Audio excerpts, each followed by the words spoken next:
Well, what a week it has been, ladies and gentlemen. We're not necessarily talking about the impeachment thing that happened in the House this week. We're actually talking about Twitter, Facebook, social media, and your rights to free speech. Or do you have rights to free speech at all? Joining us on the news line is my good friend, Chris Spangle, digital director for the Bob and Tom Show, and also host of the Chris Spangle Show podcast you can see on various platforms, at least for now. Chris, my friend, thanks for being with us. Always good to talk to you, buddy. It is so great to see you. I think about you every day as I slowly turn into you. Now, see, that's the sweetest thing you could have said to me all year long. So I just remember being this little tea partier in 2005, sitting across from you, telling you all the ways you were wrong. And then now I realize I was ignorant. Hey, not a problem, my friend. Well, let's go ahead and get started. First of all, as somebody who's in sort of the digital realm, like I said, the digital director of the Bob and Tom Show, you also have your own Chris Spangle Show podcast. What do you think about what's happening with all the social media stuff and the free speech debate?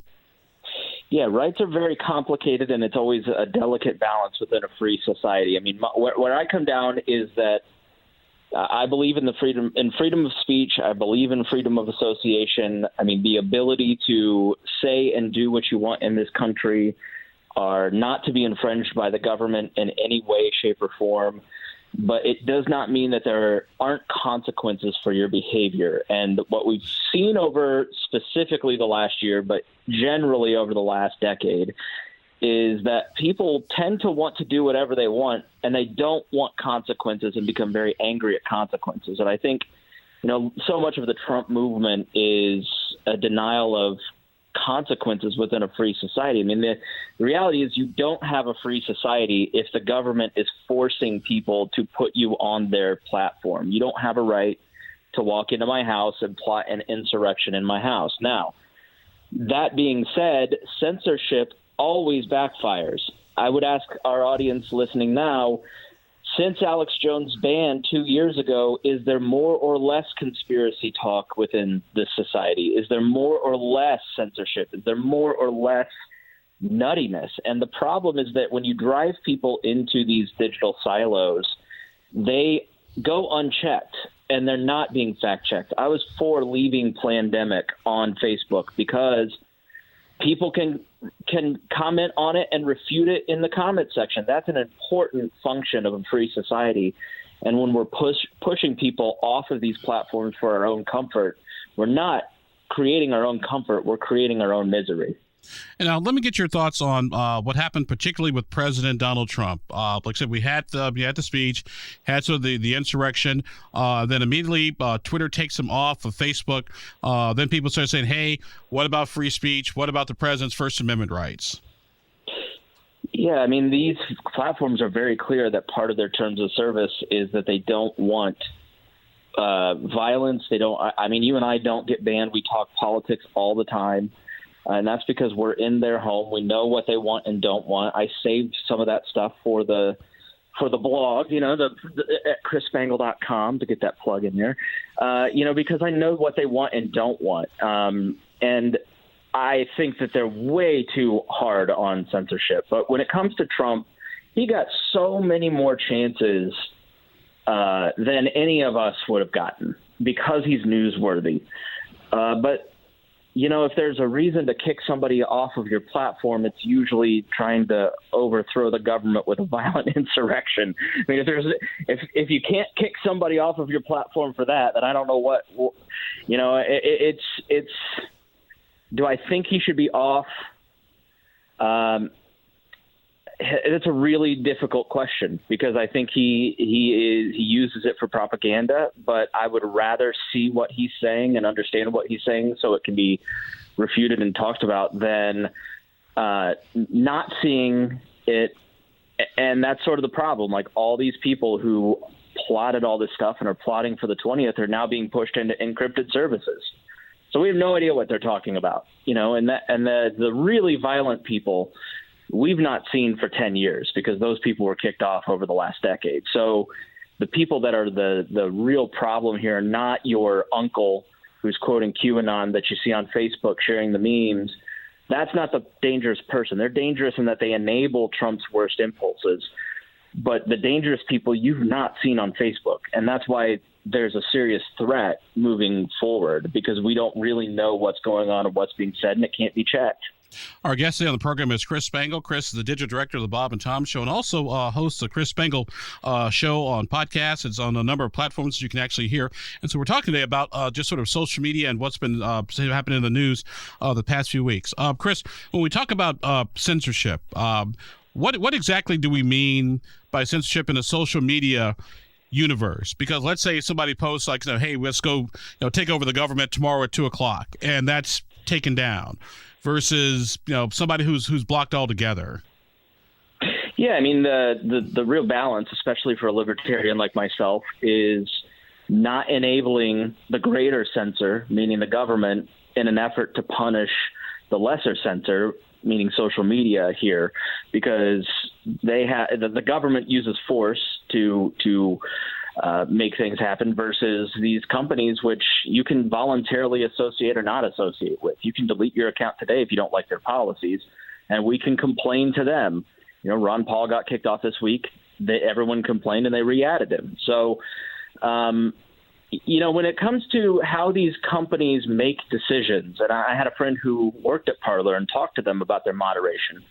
The challenge is very difficult because you want people to have the ability to have free speech, but you don't want people violating the law. I mean, if you're a free speech absolutist, banning pornography is a violation of the strictest free speech principles. So, do you as a service want pornography on your platform? And Twitter has decided that's okay because people can just click the unfollow button, and Facebook has said absolutely not. So these services have different challenges and different levels. I thought it was a huge mistake to get into regulating political speech 2 years ago with the Alex Jones ban, which was obviously a coordinated attack on his abilities. But at the same time, I listen to Alex Jones every once in a while. He's still there.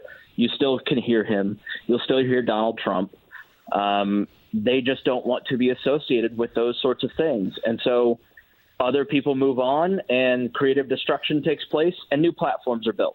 And that's the real key. And you bring up something interesting about Donald Trump, because although Donald Trump, for the remaining 5-6 days he's left in office, although he doesn't have, say, Twitter and Facebook to get his message out, he's still the president of the United States. He can still, walk out of his office, walk a few feet down to the press room, and have a news conference. So it's not like he doesn't have a voice. He just doesn't have a voice on, XYZ social media platforms. I get removed from Facebook tomorrow. You can go and listen to my podcast. You get kicked off of Twitter. You can go to indiepolitics.org. Like the idea that this is a total eradication of, that you're going to be memory hold and that this is Orwellian plays into the victimhood of the right and really is what gives Trump his power. And I reject a lot of that. I think that Trump has such a sycophantic media sphere around him that he has the ability to get his message out. Now, should Facebook be kicking off the conservative T-shirt seller? Absolutely not. And that's where these companies go wrong with some of the timing and with who they select. They accidentally fuel the victimhood narrative that gives him his power, rile people up, because you have to understand the right's motivation. They feel that the left, that this was an existential threat. The hardcore followers feel that if Joe Biden takes the oath of office, they will be completely eradicated from this country. I mean, I see stuff where people think they're going to be put up against a wall and shot. I mean, and so because these companies don't have a good grasp of how it will be taken in the movements that they're trying to censor, it really becomes a Reichstag fire moment where they go, see, he's right. If he's not in power, they're going to eliminate us. We have to fight. And so, I mean, I'm just glad I'm not Mark Zuckerberg. I mean, an island in Hawaii is not worth the problems that guy has. Our guest on the program is our good friend Chris Spangle. Chris is the digital director of the Bob and Tom Show, and also he hosts a podcast, the Chris Spangle Show, that you can find on Facebook and Twitter and the whole 9 yards in the universe. And so we're talking today about the issues with social media, with the First Amendment, and also to a certain degree sort of antitrust movements as well in the social media universe. Chris, and that's what I wanted to chat with you about in this segment of the program, is that this, and I know you're not a lawyer, and thank God for that. that because we got no problems as it is in our profession. But what about this accusation that Facebook and Twitter and all the other social media people, they all sort of collaborated together to get rid of Donald Trump? I mean, there's no evidence for it. And this is sort of the problem with a lot of this on both sides. And I think about all the time where you used to say, just walk across the street, put your sign down, walk across the street and pick up the other guy's sign. It's so often we kind of see what it is and we take it for what it is, but there's no evidence for it. Like, we all kind of knew Trump was a problem, but we ignored it because he said the right things in the right moments, but then acted like a nut. And that's what I think is happening here. I think when you see Alex Jones deplatformed from 15 services in a 24-hour period in 2018, I mean, that's sort of remarkable. When you see Donald Trump and Parler and these other companies removed, like, you think there weren't conversations at Amazon about removing Parler? Like, they just managed to wake up that day and go, let's just kill them? Like, no, they've been having conversations. I find it hard to believe that these companies don't have conversations with each other about this stuff. I mean, you and I run around many different circles, and in every different community, everybody talks and everybody kind of has informal conversations. I find it hard to believe that doesn't exist here. And they understand their power, and who else understands the difficulties of Mark Zuckerberg's job like Jack Dorsey. So the reality is that there may be some legitimate claim to that. I think where these platforms are heading is they're trying to get politics off their platforms. I run groups that are on the left. I run groups that are down the middle and on the right. I've had more posts removed in left groups this week than I have on the right or libertarian groups for many different reasons. But leftist blogs and groups get removed too. They just don't have the PR agency that the right has. And I think that these companies just want to get politics off because it's a liability. Jack Dorsey is making these decisions not for his users, but to keep Josh Hawley and Ron Wyden off his back. So and you know what? And you bring a platform now for senators. And you bring up an interesting point, because I was thinking about this earlier this week. Is that if you're, said your Twitter, Facebook, or Apple, you're like, what? Is this really worth it? Is this worth the time? Is it worth the grief? Is it worth the hassle? And the answer is no. I can make the money up somewhere else, but I'm done with these jackholes. You can make so much money advertising mobile apps that for games, right? Like, you want the local garden shop to advertise, and what threatens your business? It's politics. I mean, politics has crept into every area of our society since 2007, and it's just gotten I remember thinking since Ballard's election, it's just like it's never let up. People can't remember what it was like before 2007. And these guys just kind of go, well, why do we want people screaming at each other and ruining society when we can go back to sharing cute photos of your niece? Because how many people or your cat playing the piano? Yeah, who looks forward to logging onto Facebook right now? It's horrible. I hate it. I have to work on it because it's partly my business, and it's just it's the worst part of my day. And why? Because of politics. So start disincentivizing posting about politics. Start pushing people and nudging them into self-censorship so they're not talking about politics. That's really what these companies are doing. It's not an attack on the right. It's an attack on everybody's conversation around politics, which, I mean, people should have the right to talk about that stuff, but maybe they're just saying this isn't the right place because look at the results. I don't think there's anybody that thinks 2008 on in politics has been made better by Facebook, Twitter, Instagram, and social media. It's just not better. It's anti-intellectual, and it's not working. Our guest on the program for a few more minutes is Chris Spangle. Chris is the digital director of the Bob and Tom Show, and also hosts the podcast, The Chris Spangle Show, that you can find on the internet. Chris, I want to take a few minutes to talk about Section 230 of the Communication Decency Act, because for some reason, folks think that if you get rid of that, everything will be better. And I don't understand why, because Section 230 simply says is that a internet service provider or a website cannot be held accountable for the things that people post. Now, granted, if you're violating copyright or defamation, that's a different creature. But if you're not, say, if you make the defamatory comment, indie politics can't get in trouble for it. Right. If you remove Section 230, you remove Airbnb, you remove user-generated content, because Section 230 solved a problem that happened before Section 230 was in place, which was the constant lawsuits and the tension between it just clarified who was liable for what, because nobody was sure beforehand. And so they passed Section 230, which made the internet more free and more secure and more open, because it removed the liability from these platforms. It has nothing to do with them being publishers versus not publishers. The reality is there's 2-3 billion people on Facebook. They're a country, all user generated.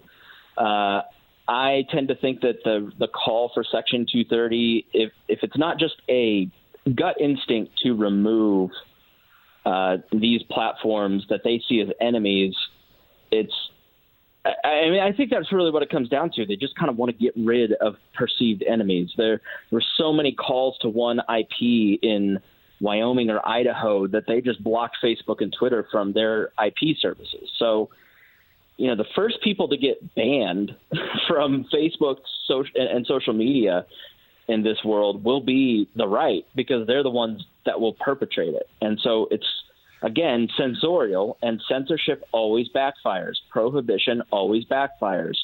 When you try to take away freedom, then it backfires on you. People resent it.